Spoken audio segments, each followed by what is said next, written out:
Best of luck, pal. Enjoy. Okay, awesome. So I just All walk yours. out? Yeah.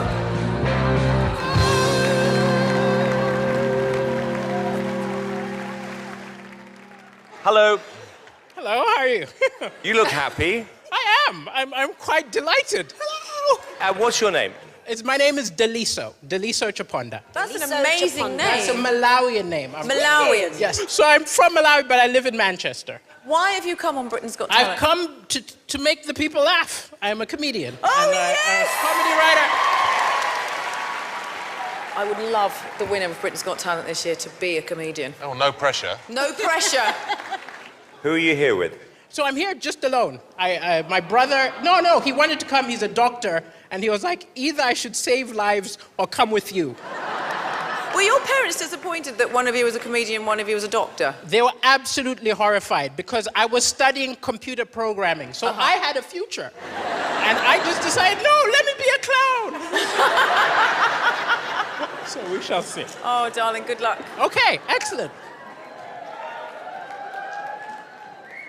Well, I'm at that age now, all my friends are getting married, and married people forget how horrible it is being single. They love to call me and complain about their coupley problems. Always get, you're so lucky being single. I get home, my wife just starts nagging, nag. I'm like, hey, I have to nag myself. I get home, I'm like, what time do I call this? Why don't I ever do the dishes? Sometimes I think I don't appreciate myself.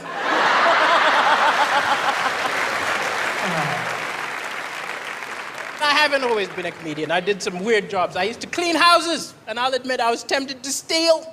I didn't steal because the Bible says, thou shalt not steal, but nowhere does it say, thou shalt not swap.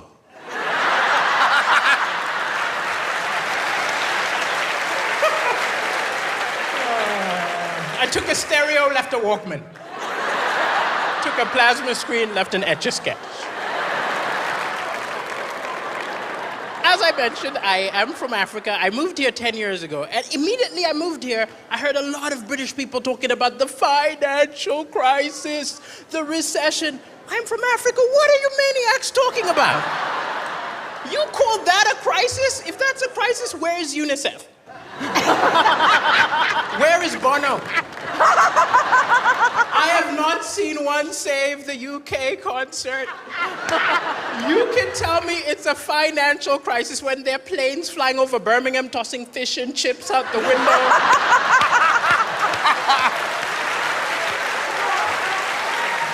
It will be a financial crisis when there are ads on television saying this chav has to walk 5 miles a day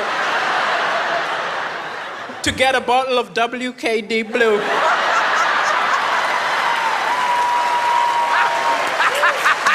And 100%, you have got a financial crisis when India starts opening call centers here.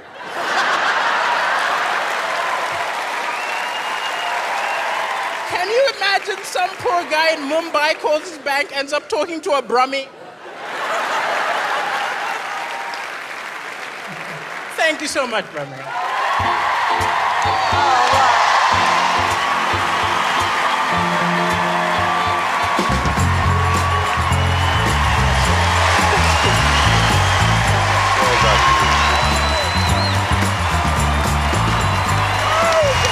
Oh, we like him a lot. Yeah, it's great.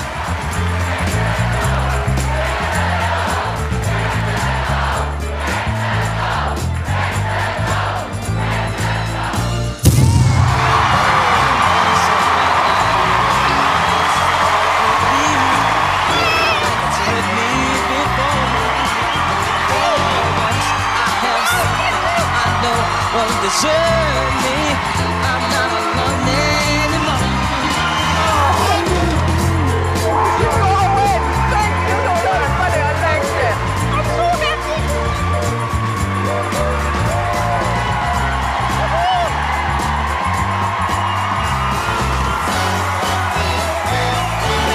Thank you.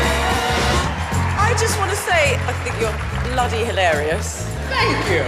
Self-deprecating, funny, relevant. I mean, laugh after laugh after laugh. It just kept on coming. And I really want you to win the entire series. Thank you so much. Thank you. I think pleasure. Oh, I thank do, you so much. honestly. I'm shocked and delighted. So am I. Wonderful. I mean, my face is hurting from laughing. I'm so pleased that Amanda pressed her golden buzzer for you. You are brilliant, and I cannot wait to hear more from you. Well Thank done. you so much. Thank you very much. Thank you. You should be a comedy superstar. All the jokes were really original, and you are incredibly likable. I couldn't fault it. Well done. Thank you. Thank you very much. Well, not only do I think you're an undiscovered little star, I could see you owning your own show. Thank you. What you did was so funny and naughty and unique. This is why we make shows like this, to find people like you. Thank you so much. Thank you. Thank you. Thank you very much. Thank you. Thank you, everybody. Thank you very much.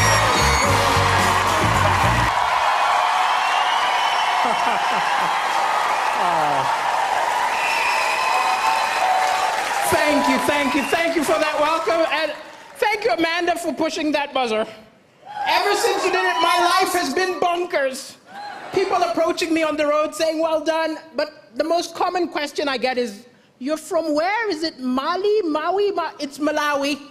And if any of you don't know where that is, it's where Madonna adopted all the babies from. That's us.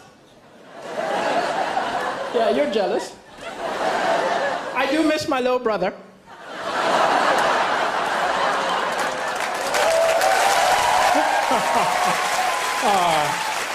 And Angelina took my sister, so. And I've been in the UK a while. I was tricked into moving here. I was tricked because I was watching television and I saw an angry guy came on television and he said, oh, these immigrants take all the good jobs, all the good women. I was like, wow, that's what I'm looking for.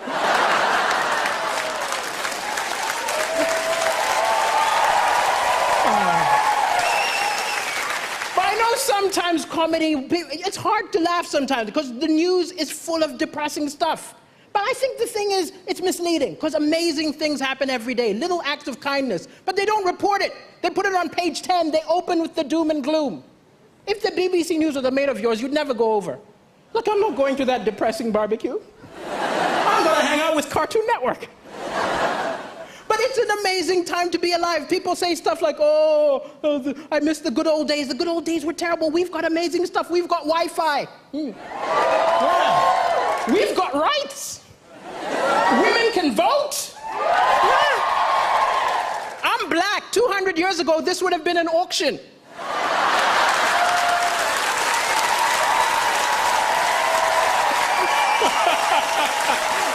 We've come a long way, that's all I'm saying. But even with the doom and gloom, the Malawian press is a lot worse than your press here. I'll tell you. Like, I did the first ever comedy show in Malawi, which isn't an accomplishment. I'm the only stand-up comedian, right? And I called the local press and said, send a reporter. The editor said, why don't you write the review yourself? Huh? You give me some money, I will say we wrote it. I was disgusted by the total lack of integrity in the Malawian press. But wow, that was the best review I ever got. 7 stars! He's a genius! The African Michael McIntyre! But it's crazy I'm on television right now because my ex always felt I wasn't ambitious enough. She always used to be like, you're a comedian, come on, be more ambitious. I said, hey, I'm happy. She said, you're not happy. I said, I think I'm happy.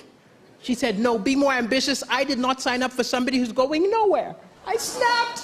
I told her, look, you knew I wasn't ambitious the day we met. Of all the women in the bar, I approached you.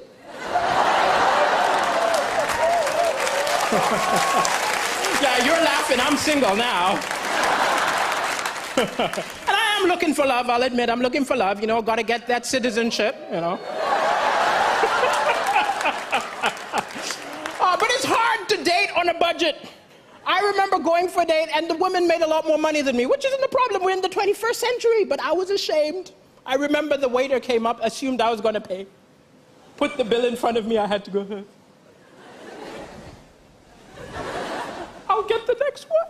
I felt so pathetic watching her pay. I wanted so badly to be part of the transaction. So I just took the change. I don't understand the British. I saw a beautiful British woman looking at a mirror upset. I said, what's going on? She said, can't you see? It's a fat mirror. I said, what do you mean the mirror's fat? She said, this mirror makes me look fatter than I really am. I said, wow, I think my eyes have the same problem.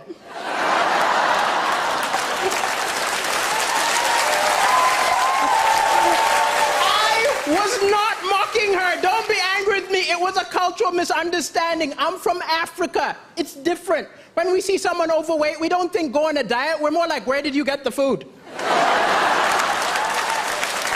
I think we gotta follow her home. Thank you, ladies and gentlemen. It's been a pleasure. Thank you.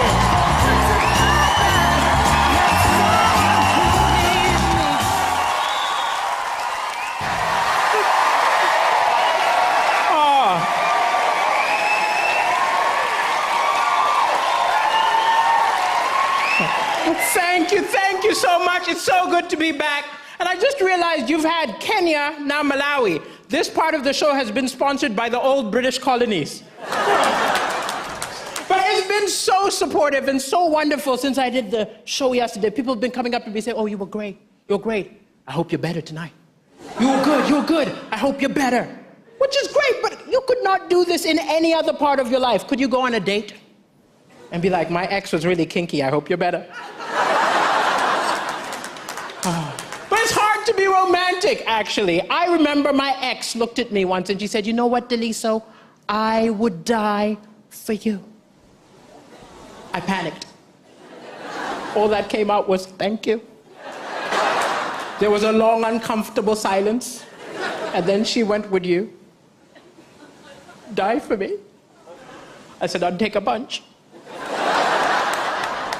And she punched me in the face.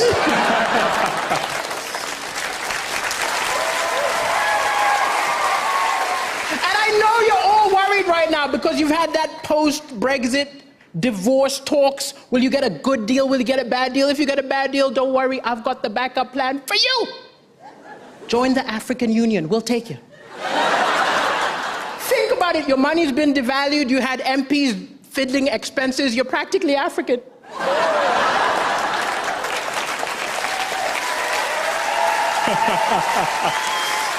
I know I crossed the line sometimes, and actually, Simon, yesterday you said you like that I'm non-PC, but the brilliant thing is, in the UK, I can be non-PC. I can cross the line. The worst that will happen is one of you will send a complaint letter. I can do jokes about your government, no problem. This is not the same rules in Africa. You think I would ever go to Zimbabwe and do a Robert Mugabe joke? You think I'll go to North Korea and do a Kim Jong-un joke? It would be, Britain's got arrests. But I love being here, and I do get some weird racism sometimes, but it's very subtle.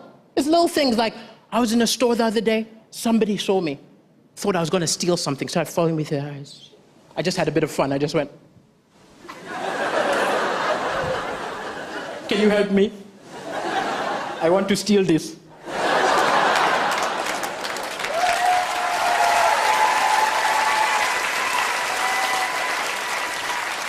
But I'll admit, racism happens in all directions. It's not just white on black. It happens black on white. It happened in my own family.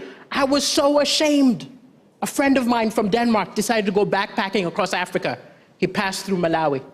Now, a lot of my uncles had seen white people on television, never met one. They got mighty excited. I got a call. He said, hey, your white friend is coming here. Wow, you must stay with me. Don't worry, I can cook rice.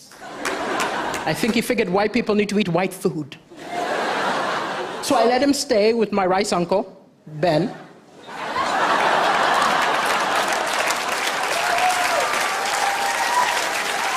after 2 days, my uncle was looking very upset. I said, what's wrong? He said, I think you give me defective white man.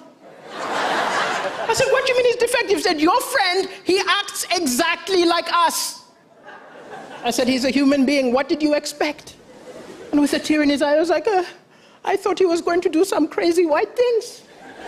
He just wanted a story for the pub. So when no one is looking, I went to Mateus. I said, yo. Next few days, just do some crazy white things. Give him a story. He said, no, I'm the first white man he's ever met. I think it's very important that I don't live up to any false stereotypes. I said, Mateus, you're not paying for food, you're not paying for accommodation. The least you can do is some crazy white things. So he slept with my uncle's wife.